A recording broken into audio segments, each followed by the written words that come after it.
सड़क दुर्घटना में काजल और राजू के माता पिता का देहांत हो गया। दोनों बच्चों के माता पिता के मरने की खबर सुनकर उनकी ताई परेशान हो गई। अरे तुम चिंता क्यों करती हो उर्मिला, मैंने वकील साहब को बुला लिया है, 1-2 दिन में आ जाएंगे।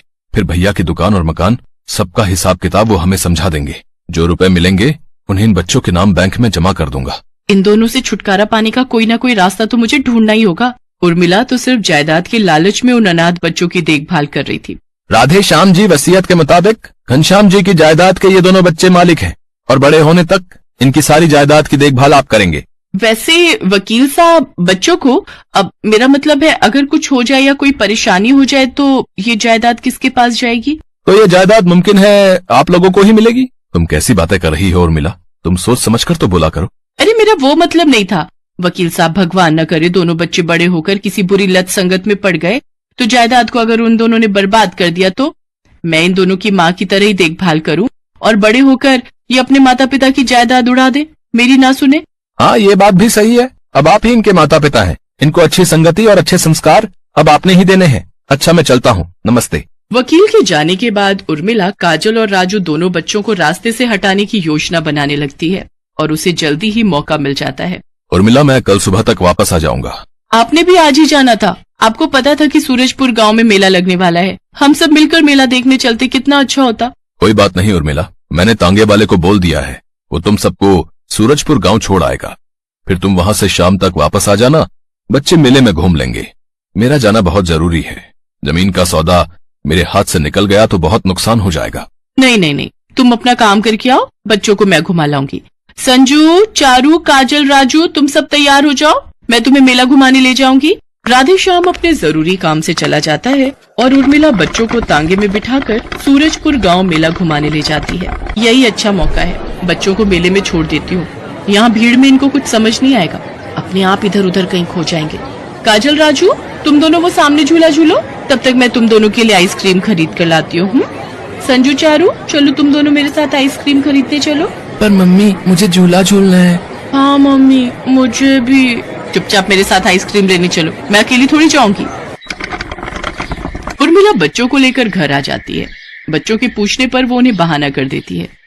काजल और राजू उर्मिला को पूरे मेले में ढूंढने लगते हैं पर उन दोनों को उर्मिला कहीं भी नजर नहीं आती। दोनों बच्चे रोने लगते हैं। धीरे धीरे मेला खाली होने लगता है। काजल और राजू रोते रोते मेले के बाहर आने लगते हैं। आते जाते लोग उन दोनों को देख रहे थे पर कोई भी उनके पास रुक नहीं रहा था। तभी एक बूढ़ी औरत काजल और राजू के पास आती है। बच्चों, तुम रो क्यों रहे हो? तुम्हारे माता पिता कहाँ गए? दादी माँ, हम अपनी ताई जी के साथ मेला देखने आए थे पर ताई जी कहीं भी दिखाई नहीं दे रही। अब हम घर कैसे जाएंगे? चिंता मत करो बच्चों, मैं तुम्हें तुम्हारे घर तक पहुँचा दूंगी। मैं एक जादूगरनी हूँ और यहाँ मेले में जादू दिखाती हूँ। मेरे पास ये जादुई गोला है जिसमें मुझे ये पता चल जाएगा कि तुम्हारा घर कहाँ है, फिर मैं तुम्हें तुम्हारे घर छोड़ दूंगी। बूढ़ी जादूगरनी अपने थैले में से एक कांच की गेंद निकालती है। उस गेंद में काजल और राजू का घर दिखाई दे जाता है। बच्चों, तुम्हें भूख लगी होगी, चलो पहले तुम कुछ खा लो, उसके बाद मैं तुम्हें तुम्हारे घर छोड़ दूंगी। बूढ़ी जादूगरनी हवा में हाथ घुमाती है। उसके सामने एक जादुई चूल्हा आ जाता है। बच्चों बताओ तुम क्या खाओगे? तुम इस जादुई चूल्हे से जो भी मांगोगे ये तुम्हें झट से बना कर दे देगा।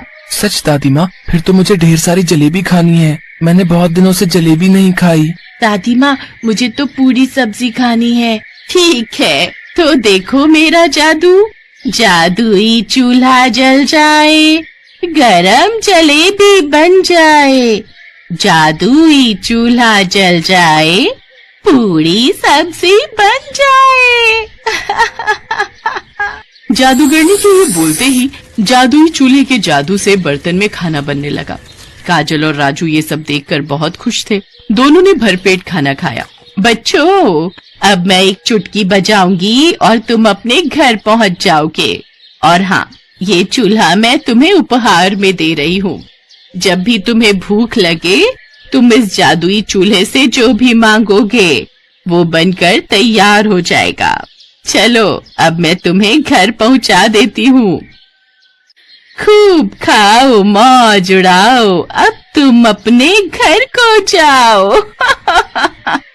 बूढ़ी जादूगरनी जैसे ही चुटकी बजाती है, काजल और राजू घर के अंदर होते हैं। उन्हें अपने सामने देखकर उर्मिला चौंक जाती है। अरे तुम दोनों वापस आ गए? अब मतलब तुम दोनों को यहाँ कौन छोड़ गया? ताई जी, हम मेले में आपको ढूंढ रहे थे, फिर हमें एक दादी माँ मिली, उन्होंने हमें यहाँ पहुँचा दिया। ताई जी, हम तो बहुत डर गए थे, आप भी हमारे लिए परेशान हुई होगी ना? हाँ, मैंने भी तुम्हें बहुत ढूंढा था, पर तुम दोनों मिले ही नहीं। चलो अच्छा है तुम दोनों घर आ गए, वरना तुम्हारे ताऊजी बहुत परेशान होते। काजल और राजू कमरे में चले जाते हैं और उस चूल्हे को अपने संदूक में रख देते हैं। उर्मिला का सारा ध्यान काजल और राजू पर ही था, इसलिए उसने चूल्हे की तरफ नहीं देखा। उर्मिला अब दूसरा रास्ता सोचने लगी। घी सीधी उंगली से ना निकले तो उंगली टेढ़ी करनी पड़ती है। अब सीधे रास्ते से तो इनकी जायदाद मेरे हाथ आएगी नहीं, मुझे टेढ़ा ही बनना पड़ेगा। दोनों को भूखा प्यासा रखूंगी, सारे करके काम करवाऊंगी, तो अपने आप कमजोर होकर दोनों एक दिन मर जाएंगे। मैं भी देखती हूँ ये सारी जायदाद मेरी कैसे नहीं होती। मैं इनकी नौकरानी नहीं हूँ कि पाल पोस कर इनको बड़ा करूं और बड़े होकर ये अपनी जायदाद लेकर अलग हो जाएं और मजे उड़ाएं। अगले दिन से उर्मिला ने सख्ती से पेश आना शुरू कर दिया। वो काजल और राजू को बहुत तंग करती थी। वो उनसे सारे घर के काम करवाने लगी और उन्हें भूखा प्यासा भी रखती थी। इस बारे में राधेश्याम को कुछ भी पता नहीं था। काजल दीदी, ताई जी को क्या हो गया है? वो हमसे अच्छे से बात नहीं करती हैं और हमें खाने को भी कुछ नहीं देती। मुझे तो बहुत भूख लगी है दीदी। तू चिंता मत कर राजू, हमारे पास वो दादी माँ का दिया जादुई चूल्हा है ना, मैं अभी संदूक से निकालती हूँ, फिर हमें ढेर सारा खाना मिल जाएगा। काजल संदूक में से चूल्हा निकालती है और दोनों मिलकर ढेर सारे पकवान खाते हैं। अब तो रोजाना ही जब काजल और राजू काम करके थक जाते तो जादुई चूल्हे से बने खाने को खाकर पेट भर लेते। एक दिन उर्मिला की नजर उन पर पड़ गई। राजू और काजल दोनों खाना खा रहे थे, तभी वो गुस्से में वहां आई। तुम्हें ये चूल्हा कहाँ से मिला? मैं तो तुम्हें भूखा रखती हूँ। अच्छा, तो तुम इस चूल्हे पर बना खाना खाते हो? ताई जी, ये जादुई चूल्हा है, ये हमें दादी माँ ने दिया था जो हमें मेले में मिली थी। इस चूल्हे से जो भी खाना मांगो वो झट से मिल जाता है। तो ये बात है, अब ये जादुई चूल्हा मेरे पास रहेगा, तुम दोनों भूखे रहोगे। चलो जाओ, जाकर काम करो, तब तक मैं इससे खाना मांगती हूँ। ओ जादुई चूल्हे, जल्दी से मुझे खीर बना कर दे। अचानक से चूल्हे में आग जलने लगती है और वो उड़कर उर्मिला के पास आने लगता है। इतनी देर में राधेश्याम भी आ जाता है और वो भी सारा नजारा देख लेता है। बचाओ बचाओ, कोई बचाओ, इस चूल्हे से मैं जल जाऊंगी। तुमने इन अनाथ मासूम बच्चों को बहुत सताया है। बिन माँ बाप के बच्चे तुम्हें अपनी माँ समान मानते हैं और तुम इन्हें भूखा प्यासा रखकर सारे काम करवाती हो। तुम इन्हें मेले में अकेला छोड़कर आई ताकि ये बच्चे कहीं खो जाएं। आज तुम्हें कोई नहीं बचा सकता। मुझसे गलती हो गई, मुझे माफ कर दो, मैं अब कभी भी ऐसा नहीं करूंगी। उर्मिला, तुमने मेरी पीठ पीछे भैया भाभी के बच्चों के साथ ऐसा बुरा व्यवहार किया। मुझे माफ कर दो, अब मैं कभी भी बच्चों को तंग नहीं करूंगी। मैं उन्हें प्यार से रखूंगी, बहुत प्यार से रखूंगी। मुझे अपनी गलती का एहसास हो गया है, मुझे माफ कर दो। जादुई चूल्हे जी, ताई जी को कुछ मत करो, ताई जी तो हमें बहुत प्यार करती है। इतना कहकर काजल और राजू अपनी ताई से लिपट जाते हैं। ये देखकर उर्मिला की आंखों में आंसू आ जाते हैं और जादुई चूल्हा वहां से गायब हो जाता है। मुझे माफ कर दो बच्चों, अब मैं कभी भी तुम दोनों के साथ ऐसा बर्ताव नहीं करूंगी। मैं एक माँ की तरह तुम्हारी परवरिश करूंगी। इतना कहकर उर्मिला दोनों बच्चों के गले लग जाती है। काजल और राजू भी अपनी ताई का प्यार पाकर खुश हो जाते हैं।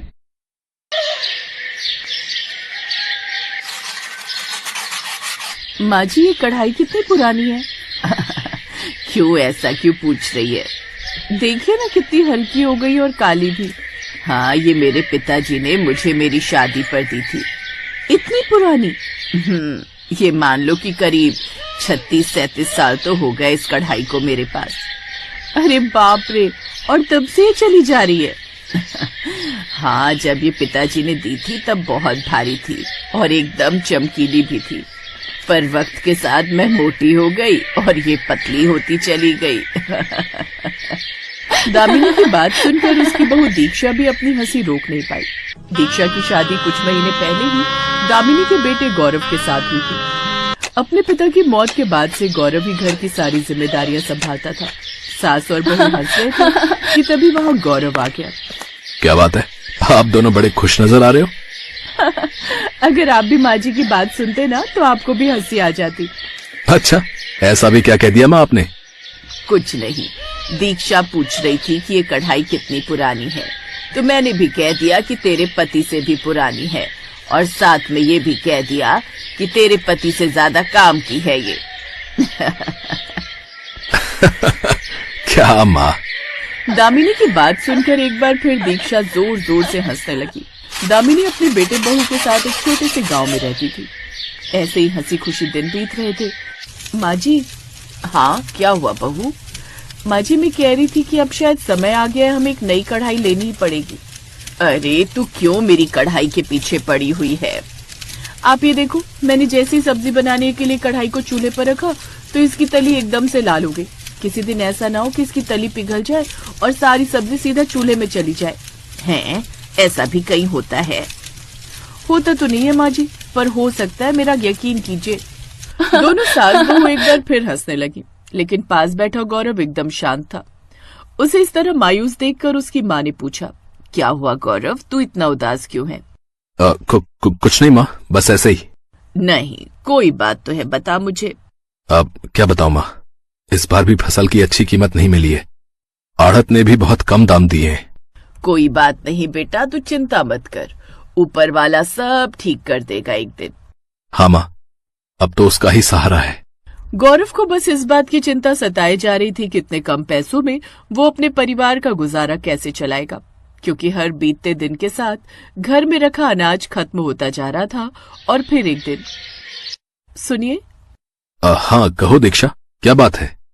थोड़ा धीरे बोलिए, अब रसोई में अब ज्यादा राशन नहीं बचा है, मुश्किल से 2 या 3 दिन ही खींच पाएंगे। तुम चिंता मत करो, मैं कुछ करता हूँ। दीक्षा और गौरव बहुत धीरे बात कर रहे थे ताकि ये बात दामिनी के कानों तक ना पड़े, लेकिन बच्चों की परेशानी माँ से कैसे छिप सकती है। अगली सुबह मंदिर में दामिनी भगवान के सामने हाथ जोड़कर खड़ी थी और प्रार्थना कर रही थी, हे भगवान, मेरे बेटा बहू सोचते हैं कि मैं कुछ नहीं जानती, लेकिन मुझे सब पता है। गरीबी बढ़ती जा रही है, वो मुझसे कुछ कहते नहीं है, हर वक्त चिंता में रहते हैं। प्रभु, हम गरीबों पर कृपा करो। मंदिर से आकर दामिनी रोज की तरह अपनी बहू दीक्षा के साथ रसोई में हाथ बटाने लगी और उसने दामिनी से पूछा, क्या बना रही हो आज बहू? वो माँ जी, सोच रही हूँ कि दलिया बना लूं, आप खा लेंगी ना? अरे कैसी बातें कर रही है, दलिया से बढ़िया भी कुछ होता है क्या? दीक्षा ने मन ही मन भगवान का धन्यवाद किया। वो ये सोचने लगी कि अगर उसकी सास ने दलिया खाने से मना कर दिया होता तो फिर वो क्या करती, लेकिन दामिनी सब समझती थी। फिर जैसे ही दलिया बनकर तैयार हुआ, माँ जी आ जाइए, सुनिए आप भी आ जाइए, खाना बन गया है। मेरा तो खाने का बिल्कुल भी मन नहीं है। अरे आजा, मुझे पता है तेरा खाने का मन क्यों नहीं है, आजा, सब थोड़ा थोड़ा खा लेंगे। दामिनी की बात सुनकर गौरव मुस्कुरा दिया। फिर जैसे ही वो तीनों खाने के लिए बैठे, तभी घर के बाहर से एक साधु बाबा की आवाज आई, अरे कोई है क्या? बाबा 2 दिन से भूखा है। प्रणाम बाबा, आइए विराजिए। बेटा, बाबा ने 2 दिनों से कुछ खाया नहीं है, बहुत भूख लगी है। आप रुकिए, मैं आपके लिए खाना लेकर आता हूँ। साधु को बरामदे में बिठाकर गौरव घर के अंदर आया और उसने दीक्षा और दामिनी को सारी बात बताई। कोई बात नहीं बेटा, वो 2 दिन से भूखे हैं तो उन्हें ये दलिया ले जाकर दे दे, हम शाम को कुछ खा लेंगे। पर माँ जी आप तो खा लो। अच्छा, बच्चे भूखे रहे और माँ खा ले, ऐसा कभी होता है क्या? और वैसे भी वो अकेले ही तो है, उनके लिए तो इतना दलिया काफी होगा, कुछ बच जाएगा तो हम भी खा लेंगे। ले, ये पहले ये दलिया ले जाकर साधु बाबा को खिला दे। दामिनी के कहने पर दीक्षा ने कढ़ाई में से दलिया निकाला और एक प्लेट में रखकर साधु बाबा को दे दिया। साधु ने पेट भरकर दलिया खाया और फिर, बहुत ही स्वादिष्ट था दलिया बेटी, जीती रहो। अभी तो दलिया बच गया है, चलो ये अच्छा हुआ, हम तीनों भी थोड़ा थोड़ा दलिया खा ही लेंगे। बेटी, मेरा भोजन तो हो गया, लेकिन अगर थोड़ा दलिया बचा हो तो मेरे गजराज को भी दे दो, ये भी बेचारा भूखा है। जैसे ही साधु ने ये बात कही तो दीक्षा और गौरव बाहर की तरफ आ गए। उन्होंने देखा कि उनके घर के बाहर एक हाथी खड़ा था। हाथी को देखकर उन दोनों के होश उड़ गए। हे भगवान, दीक्षा एक काम करो, एक प्लेट, अरे एक प्लेट से क्या होगा, एक काम करो, पूरी कढ़ाई ही लेती आओ। उसमें जितना भी दलिया बचा है वो इन हाथी महाराज को दे दो। जी अभी लाई। दीक्षा रसोई में गई और पूरी कढ़ाई उठाकर ले आई।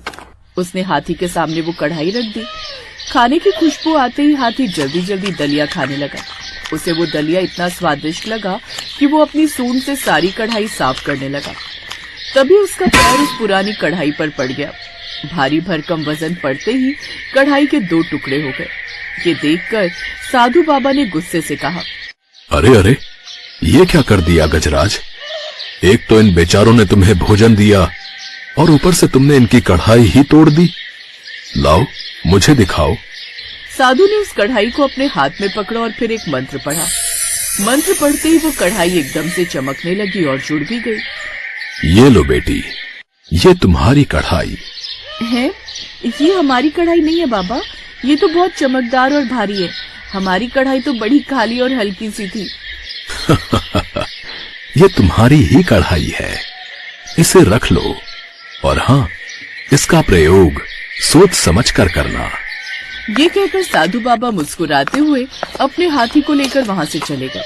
उधर साधु के इस चमत्कार को देखकर दीक्षा, दामिनी और गौरव हैरान थे।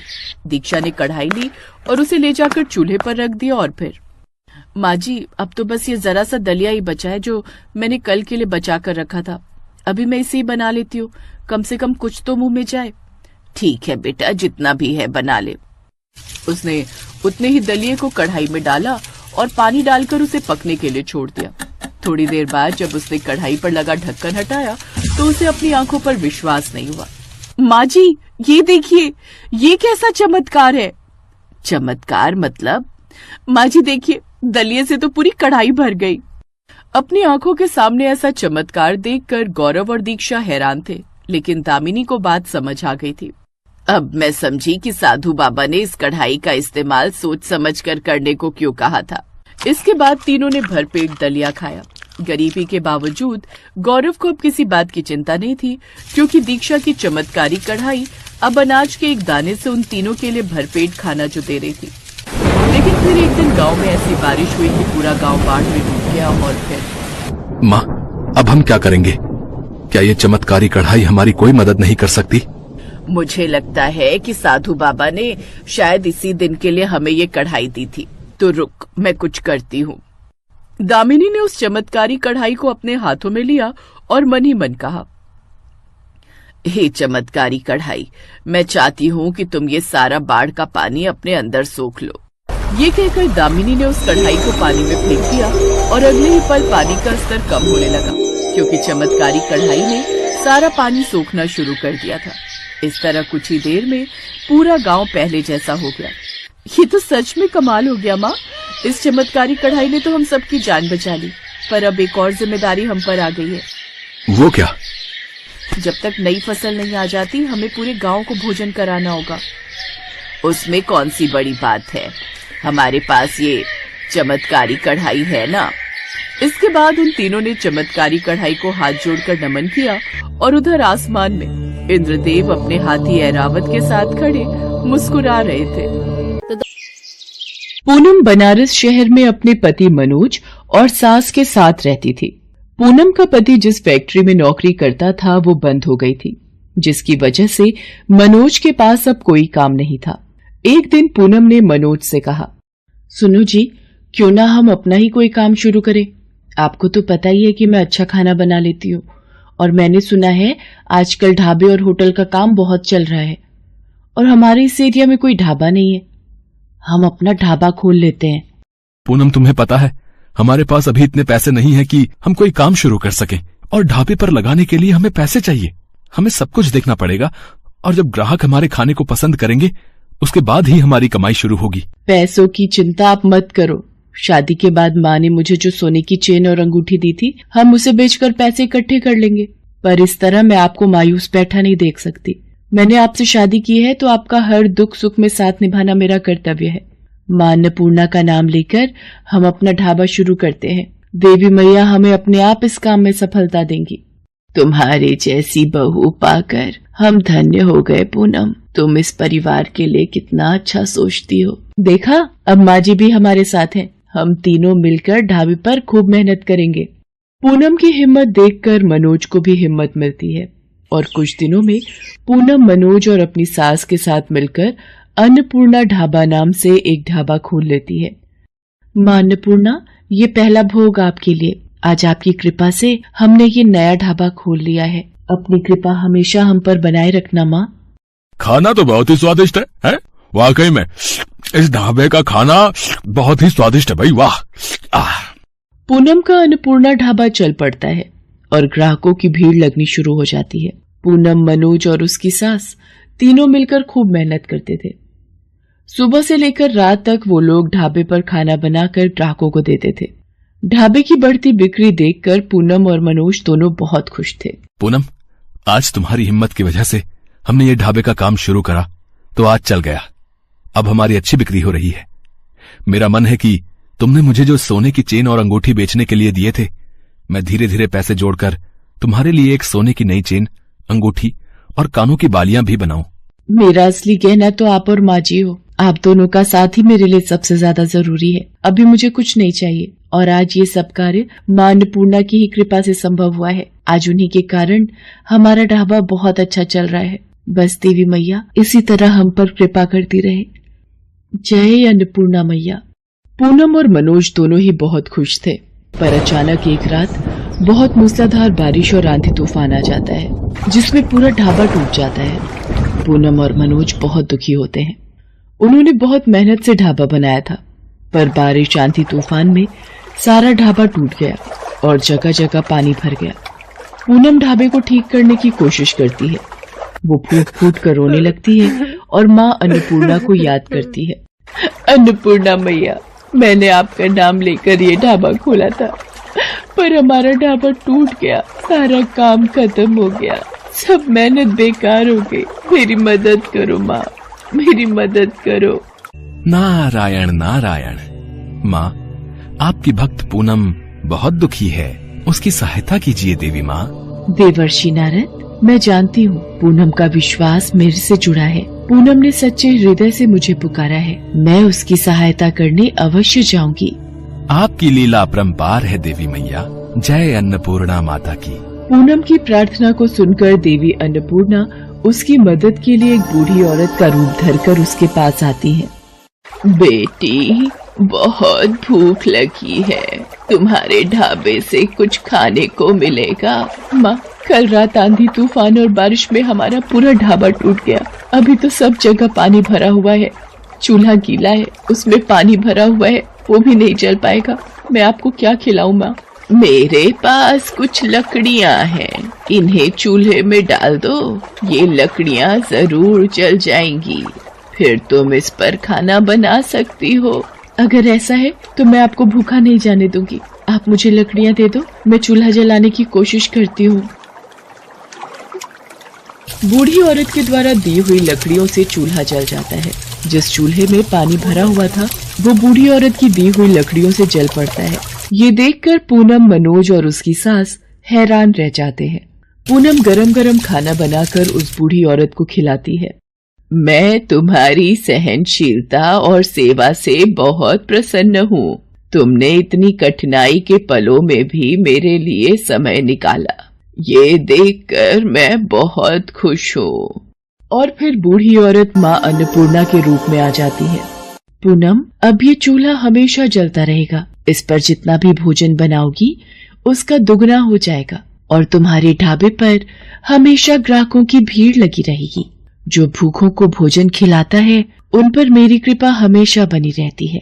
मेरा आशीर्वाद सदैव तुम्हारे साथ है। अब तुम्हें कभी कोई दुख नहीं होगा। हे देवी मैया, आज आपके दर्शनों को पाकर मैं धन्य हो गई।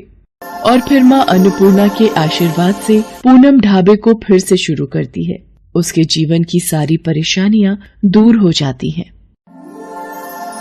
तो दोस्तों, कहानी कैसी लगी कमेंट बॉक्स में जरूर बताइए। चैनल को अभी तक सब्सक्राइब नहीं किया है तो जरूर कर ले।